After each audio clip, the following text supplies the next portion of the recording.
Welcome to Rockstock Channel. It is April 11th, Monday morning, but it's Monday evening Singapore time, and we're privileged to have Stu Crow, who is the chairman of Lake Resources and a non-executive director of Atlantic Lithium. So two lithium companies. What's your history? How did you get involved in these two very different projects? 6.5 years ago, I met a group of guys at a surf club for lunch, looking for opportunities in the financial markets because we were just, kicking around ideas of what we thought was a great idea. And we'd just seen the Rockwood transaction go through for $6 billion, which was, a fairly sizable amount of money in those days for lithium assets. And we just thought, wow, that's interesting. And we did a bit of work on it. And it was amazing. There were 8 of us sitting around that table at the time, and we passed the hat around and raised, I think, something like $700,000 and sent Steve Prominence, who was one of the guys at the table, off to Argentina with one of the guys went back out to his truck in the car park and came out with a satellite phone, pulled a credit card out of his wallet and said, right, Steve, get back over to Argentina and let's see what we can find. Because at that stage, the work that we'd done pretty much suggested that lithium was obviously going to be in very high demand, and there wasn't a lot of it around. It was a very small market, and it was one of the few markets in that battery metal supply chain that at that stage wasn't controlled by China. Although China were very dominant across the EV space and the battery metal space. So we saw there was an opportunity there to get involved. And Argentina, particularly for us with Lake, was a destination that had previously been pretty much a no-go zone, to be honest. It had 2 periods of fairly strong socialist governments in place. The only guys in town doing anything in terms of developing a project were Orocobre, who persisted. And what we learned from that was the Orocobre lesson, that they had very, very strong and very committed partners. And so that's where we've had that same motivation with Lake as we've built it, to have very strong partners so that we would become embedded in their supply chain. And that's sort of what we've been working towards over the years. And then in terms of Africa, same story. The lithium opportunity was there. We had some really good access to project generators through the DGR group of companies, and they saw an opportunity in Ghana there at Awoya, and we pegged that ground fairly quickly and have done a lot of work and built out quite a beautiful little project there. That's a very, very good ore, close to infrastructure, very close to port, and every time we drill it, we keep expanding the resource. So it's just been a remarkable project, and interesting to be in 2 jurisdictions, both of which have been considered risky. But we just saw it as a real opportunity we sort of saw where electric vehicles were trending, and a very small market that there was an opportunity to get involved and secure some large assets. In full disclosure here, Arche Equity advises Atlantic Lithium. We're not involved at all in Lake, and it's very much the one that got away. I would say you can't win them all, but I remember I met Steve Prominence maybe 10-12 years ago at the Four Seasons in Sydney back in the day of gold and copper. I don't even remember what we were talking about then, but when I saw he was involved in Argentina, when you first came on the scene, I felt you were like a little bit late, right? Because there was Lithium and a few others that were kind of ahead of you. And it looked like the writing was on the wall, like Macri was on his way out and Argentina was going a different direction. And you had somewhat kind of lower grade than some of the peers. And this was before people understood Lilac, or you didn't even appointed Lilac or DLE. But then we reconnected again just before COVID, when, I'll put up a slide here of where your stock was at that point on fumes. I think you had a convertible, and I was suggesting to you that you should talk to Lilac and tell them to convert, take over your convert, for project level interest when you were at that very low valuation. And they didn't hit the bid on that idea at that time. They did it later. Anyway, we were having, I remember we had a drink at Joe the Juice Bar, you know, on 6th Avenue. And then 2 years later, we finally saw you again. And we were eating oysters at my favorite Greek fish restaurant, Milo's, not too long ago. It was happy and good to kind of see you, but it was also extremely sad as we toasted to your good friend and our close contact, which we spoke about in our last video, you know, Vince Mascolo. If you could just talk a little bit about him and that, and you know, his experience and background with this project. And the cup of coffee at Joe the Juice Bar was one of those great moments in time. I was in New York begging people to take a meeting with a $30 million market cap and a 3-cent share price, and it was tough. And you were pitching us to get involved, and we didn't have $1 to spare. And it was you say it was one you missed. But subsequently you've come in and helped Atlantic dramatically. So, you know, it was just one of those moments in time where we just couldn't do anything. But certainly that was back in November 2019. And it was a tough time. I do remember that. And that's a period I sort of describe as the valley of death for, you know, small lithium companies we just kept going. I mean, friends and family just keep getting hit up for money to keep the momentum going, keep the work happening on the ground, and keep the studies going with Lilac so that we could participate, because we could see what was coming. And you were right, we were late. I mean, we missed all the heat in 2015, 2016, when things like Pilbara were going gangbusters. We had a huge market cap, and all we had was some assets. We hadn't done any work, and we were valued at 100 million, I believe, at one stage. So it was kind of ironic, but obviously that all fell in a heap over sort of 2017, 18 and 19, and it was tough. So coming back around through New York this time, you know, it's not often you walk down Madison Avenue and have guys screaming out, "Hey, Stu," and running up and high-fiving you, because they were some of the guys that bought some stock on my last visit to New York. So I've got a lot of new friends there. We've got a lot of new friends everywhere, to be honest. We've got a great bunch of shareholders, and it's been very rewarding.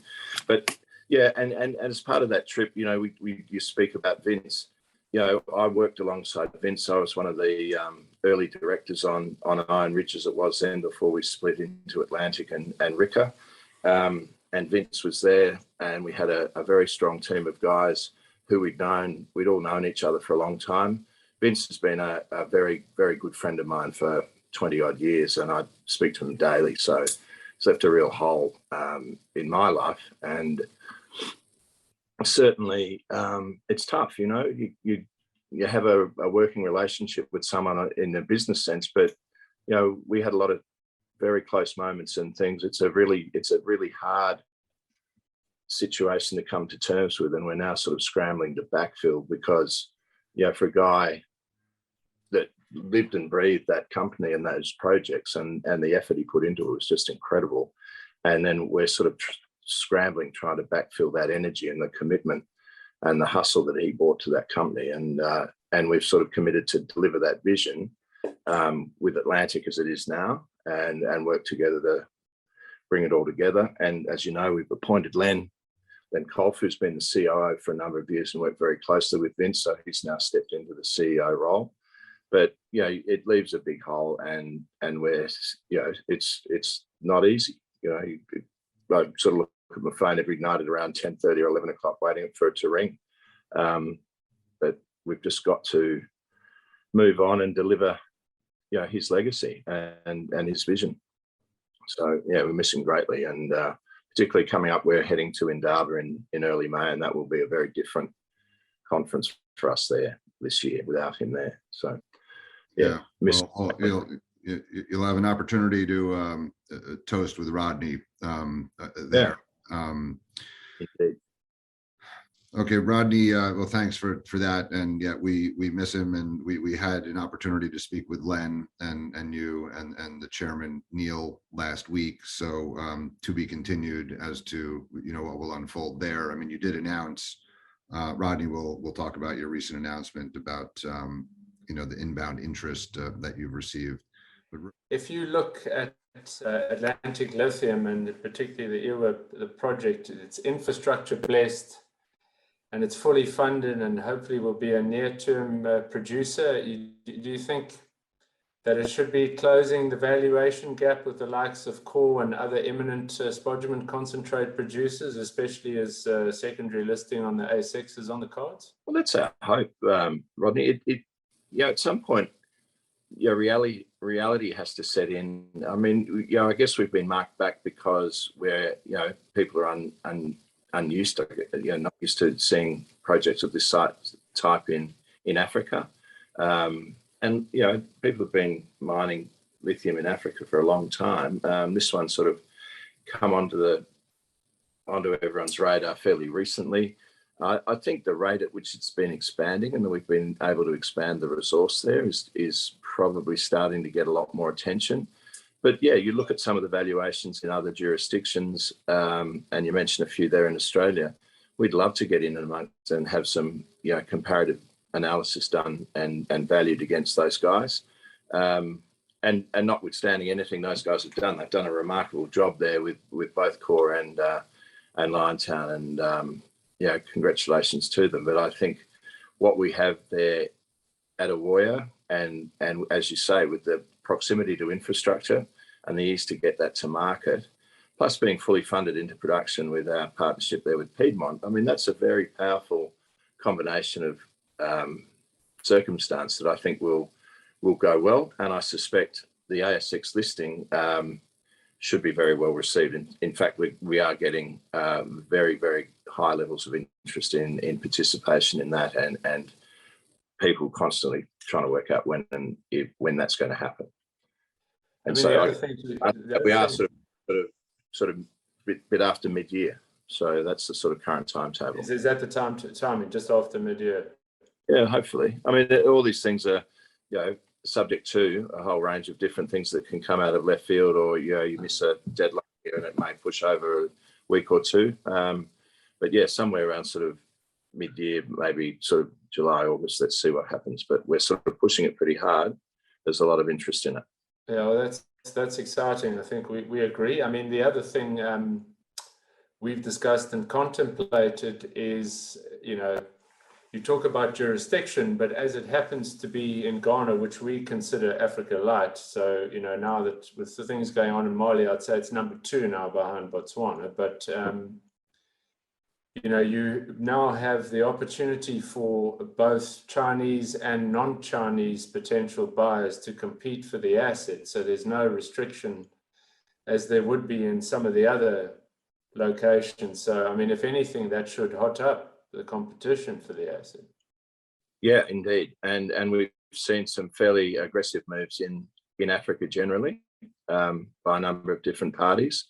And I guess it's to be expected. I mean, lithium is in a massive deficit. It will be for quite some time. We're seeing, a lot of interest in this project, particularly in the light of its recent expansion. And the fact that we're looking to continue to drill that out, and our confidence levels of increasing it even further are very high. So I think it makes sense for someone who's looking to get a near-term producer close to port with all the roads, highways and power really within, not that far from the project. It's a pretty easy project by comparison to some to bring online. So I think it's worthy of the attention it's receiving. And certainly that attention. Of course, Stu, is, you've the access to drill rigs and so on is compared to elsewhere, in terms of drill and assay is, something not to be overlooked. Indeed. I mean, yeah, absolutely. We have a great relationship there with our drillers, and we would anticipate that will continue for some time. And yeah, you're right. There's good access, and some of the other places we're operating in a whole range of other areas, not just lithium, it's very difficult to get rigs at the moment. So, I mean, if you look at how little of the total tenement size in Ghana that's been drilled. We're likely to see, a major expansion in resource size in the coming months, an extension of mine life. Sort of watershed might be around 20 years. Once that's achieved, is it possible that Atlantic and Piedmont could elect to expand production over the sort of anticipated 300,000 tons of spodumene now? Is it possible? Is the infrastructure there? Can it be done? Yeah, I would. My opinion is it is, yeah, for sure. Okay, because obviously, that again moves the needle on NPVs, I guess, if you can up that, because it's a DMS only, the capex is not material. No, it's not. Not at these price points. It becomes increasingly less material, doesn't it? It's a fantastic situation to be in, and that's why I say, I mean, it makes sense to push it as hard as you can in this current environment. Yeah, so that's something, Howard and I have talked about, and we presented it at various conferences. And I think, if Atlantic can get up and running by 2024, is how steep is the backwardation in lithium and spodumene concentrate prices as we go out along the years? And by that, I mean, what is the forward implied price, in companies? So in iron ore, in nickel, in copper, we have established futures curves that tell you where supply and demand should be, and market participants can have a look, whereas lithium is more opaque. And we think, Stu, if you look at some of the broker forecasts and so on, I don't know how it's conceivable that spodumene can be $1,500 by next year. I would challenge anyone who thinks that spodumene will be $1,500 next year. I'd love to know where it's coming from, because everything I see indicates that the expansions globally are at risk. You've got massive dislocation of the supply chains globally. That's slowing projects coming to market. You've got political instability in some areas where expansions were expected. Well, those expansions may happen, but they're probably going to happen down the track. They're not going to happen this year or next year certainly in some areas in South America. And it's the conversion capacity is there. I mean, you can go, and you've seen MinRes are talking about stepping up their opportunity there. That's fantastic, because at least they can actually do that. But that's not going to solve the problem. The demand. That's also, I think people also need to understand Greenbushes is one thing, Wodgina is a whole nother thing. Yeah, and that's non-established material yet. They never actually got it up and running in any decent size before they put it in care and maintenance. So I think it will get there, but to think it will get there immediately is ambitious. Sure, but those guys are good operators. But even if you assume it does get there, it still won't be enough. I mean, you've got a situation here where you've got an exponential growth in demand, and the supply response is at best linear, and maybe it's 10 to 15%, but it's certainly not 20 or 30% growth in supply. So you're going to have deficit for, my personal view is 15 plus years. I'm happy to have a fight, but I'm very comfortable that we won't see 15,000 tons a year. I don't think we'll probably, as a long-term price point, I can't see that may never be the price. I think it'll be a lot higher than that for a lot longer. Yeah, look, I think, if I remember correctly, Atlantic used 900 or 1,000 in its latest iteration of the NPV. My view is that we will be in the most critical early years when it makes the most difference to NPV. We will still be trading at higher prices. We'll see how that plays out. But I think if you load, 1,500 or 2,000 plus for 5 years instead of 1,000, it makes a material difference on the NPV. Yeah. So let's see. I would agree. We've run a ruler over it, unless, MinRes, really lets loose and gets the third train up and running and sells to all and sundry.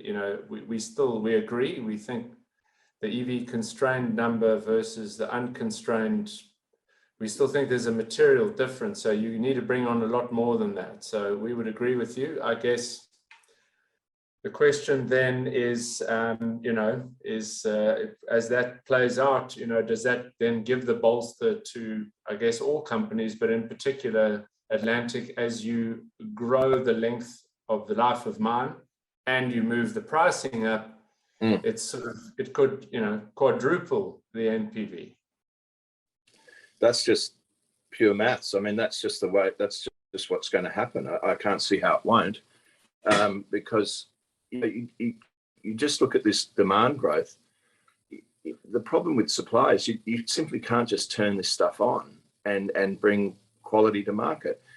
The demand. Stuart raises another sort of question: is how much funding has really happened outside of the incumbents who can internally fund? How much money is really being put on the table? Yeah. And who's to blame for that? Because it's clearly not enough. No, it's nowhere near enough. And that even now, if someone threw $100 billion on the table and said, go out and build mines now, that's not going to be in the market for 4 or 5 or even 10 years. So you've got that massive window of opportunity for guys that are near-term producers like Atlantic. And then if you look at, say, for example, you listen to the earnings calls of, just say Tesla, just under 1 million cars. They only did 25,000 of their Model X or their Model S combined last year. And the reason being they don't have enough cells. And he keeps saying he's doubling contracts of cells from his suppliers, plus they're building their own. But they're cannibalizing, by pushing out the Model 3 and the Model Y, they're not delivering, they don't have enough cells to deliver, the Cybertrucks and semis and their X and S. And then let's talk about energy storage. I mean, what's the demand for, supplying massive batteries all over the place?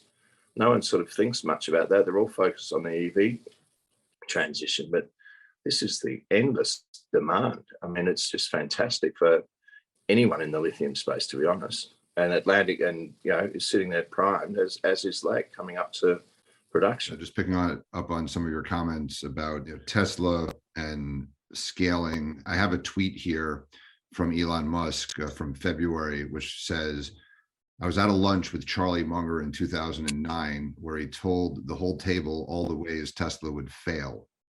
It made me quite sad, but I told him I agreed with all those reasons and that we would probably die, but it was worth trying anyway.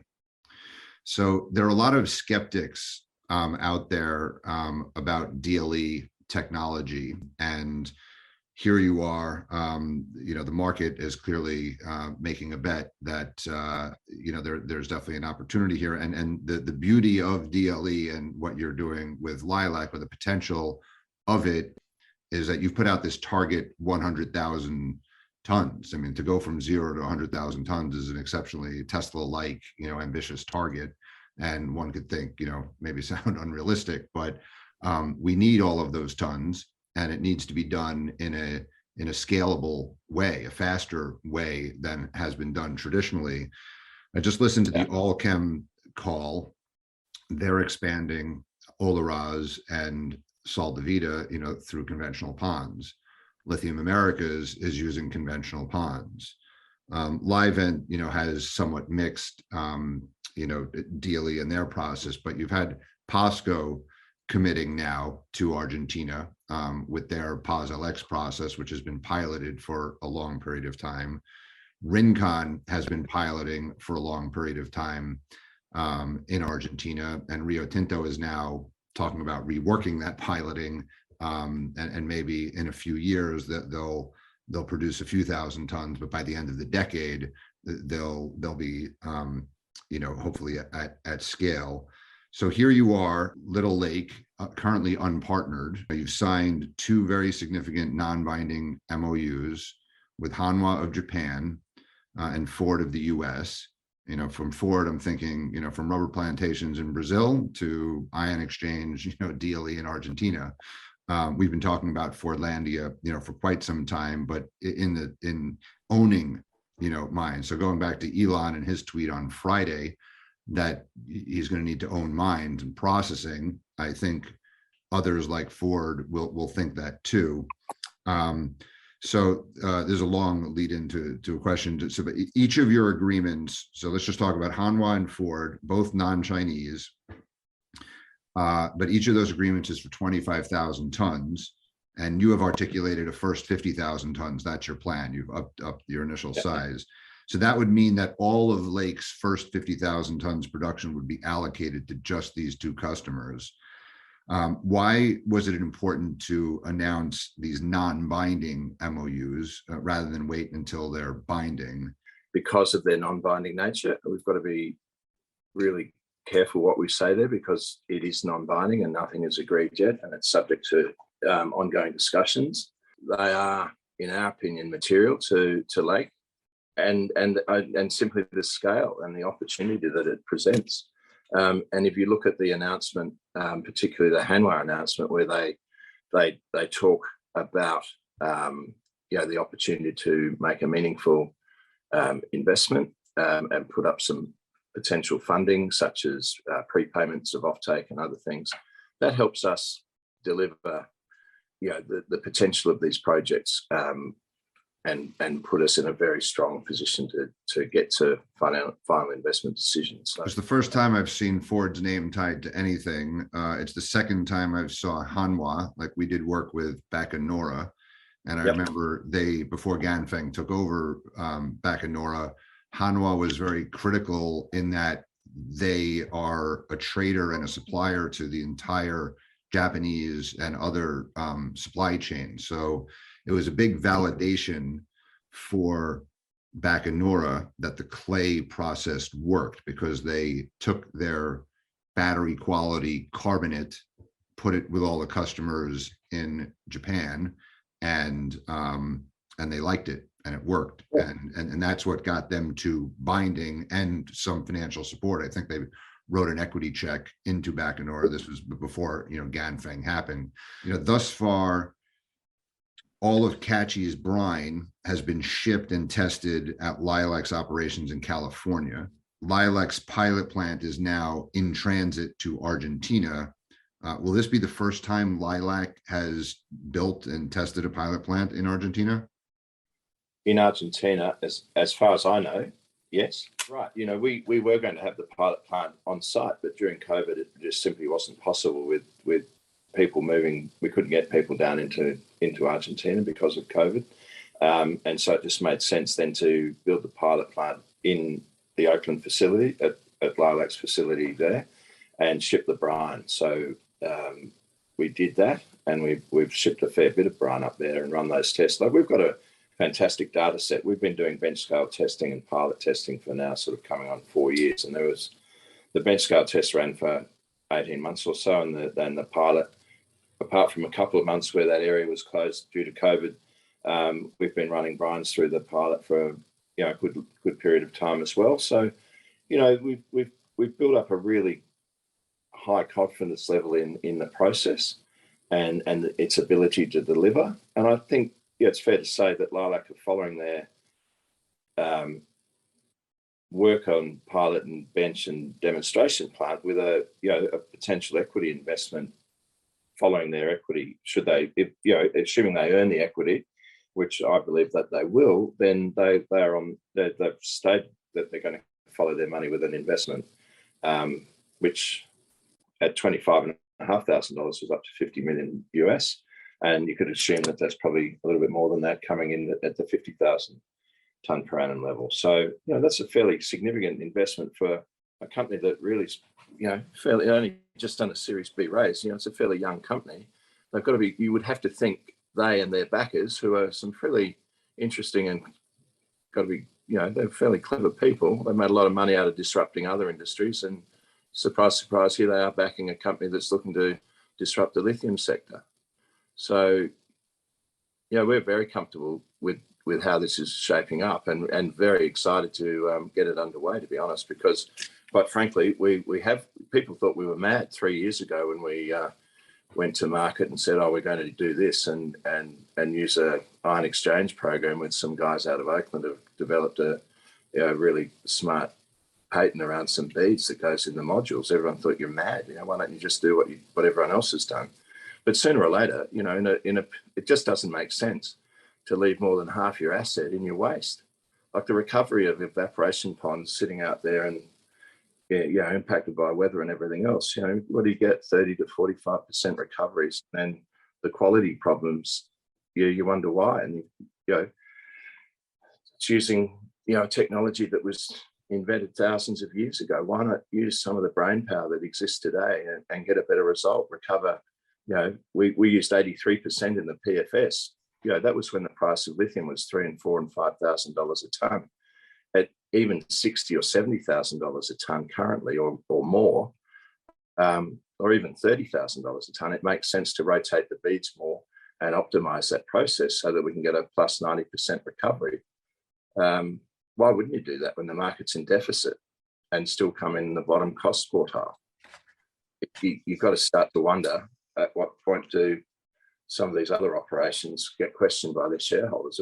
What's going on? Why are you leaving so much of the asset at $60,000, $70,000 a ton in your waste? Howard, if you're not prepared to challenge the conventional wisdom, you just accept what we've got.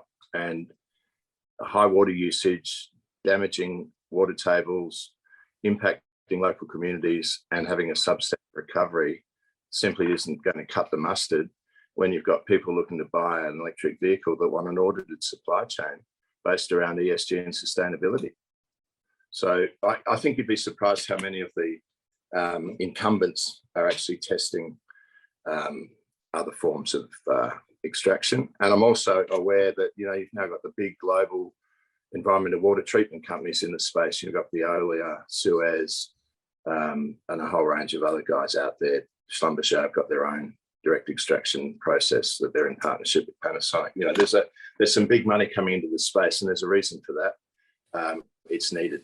There's big money and big government support. Even Jennifer Granholm talks up geothermal in the Salton Sea more than anything else. And your partner Lilac is partnered with Controlled Thermal, one of the operators there. Again, still to be seen, but we need all of this to work. So just two more questions, because I don't want to take too much time. Just I think you're make those guys wrong for trying to do something better. There's a lot of people having a free swing at these guys. Standard Lithium copped it for a while. We've copped it for a lot, but we're just trying to make things better. Yeah, we've been optimistic generally in the sector, or just as a firm and as narrators about the space. It's easy to be a skeptic, and there is undoubtedly hype in the sector and people who do things in unscrupulous ways. You have not at all. Lilac is a very credible group, and we have to try. So just like Calyx is, for spodumene, and what Ken Brinsden and Pilbara are trying to attempt there to innovate, to increase recoveries and ship less waste. Hopefully that'll be a success. So Lake pre-feasibility study, I think, is like from 2018 or maybe 2019. What's the timing of the definitive feasibility study? Yeah, that's still targeting third quarter this year. And in the event that changes, we'll notify the market, but we're still running on that timeline. We're looking to come to FID towards the end of this year. We've got our financiers. We're sort of in discussions now with financiers on our export credit agency facilities. So there's a whole range of things being run in parallel. And at this stage, we're sort of looking and targeting end of the year for FID, with construction, long lead items and things like that to be ordered end of 22, early 23, start construction at that stage. And targeting 24, second half 2024 production, and scaling to full capacity sort of very early 2025. So 2024 production. So, okay, I know a lot of your financing and the ECAs that you've been, talking to. So I know there's a lot of ingredients there, and obviously, if you can get Ford and Hanwa as partners in binding contracts, they have very deep pockets to kind of finance this. I guess what are the the pilot's in transit. It's now April. You're saying a feasibility study Q3, final investment decision Q4.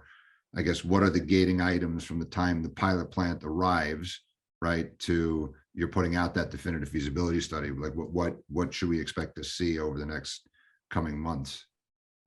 Yeah, the demo plant, the feasibility study is relying on the test work that was done in Oakland. The demonstration plant is more around Lilacs earn-in and also being able to build and ship larger samples for qualification purposes. And also just to, there may be things there that, obviously the point of running a demo plant is to see if there's any tweaks that are needed before we go into full commercial scale production. But the other things that are required obviously is permitting, environmental social impact assessment, which is underway. They're all sort of targeted to come into close sort of second, third quarter this year. Financial, that sort of moves along in tandem there. Obviously offtake is part of those FID. But yeah, everything else is pretty standard. There's nothing too tricky. We are looking at sourcing where we're going to get our products from under the ECA terms. That's pretty interesting funding. That's coming in at the moment blended at sub 3% for a project finance in Argentina that's fixed. A fair proportion of that will be fixed for 8.5 years post-construction. So yeah, it's pretty good money. On that, I was when I looked at that, I know Orocobre, or now Allchem, received very low cost funding from Japan, JOGMEC, because they had a Japanese partner. In America, you have the Loan Projects Office of the Department of Energy is now talking about, and a few companies have applied for that, but that's American money for American projects. Here you have UK and Canadian money for Argentine projects. But that was Japan, US, like help us understand how that works. Yeah, that money is advanced, and part of that is you source product from the jurisdiction where the money's lent. So we would look to buy a lot of equipment and product from the UK, and also the component that's coming out of the EDC. Hatch, for example, is our lead engineer on this process and project. They're Canadian based, so the spend will be, some of the money that the ECA puts up will be spent back into Canada. That's great. I'm going to leave it at that. Again, a lake and an Atlantic Ocean of lithium. Two great companies for you to be associated with, Stu, and much happier market times. I wish you the best of success with both of these, and very much looking forward to the lake halo on the ASX shining on Atlantic later this year to help close that valuation gap we talked about, with Core Lithium and Liontown and a few others like Sigma, pure spodumene, DMS projects.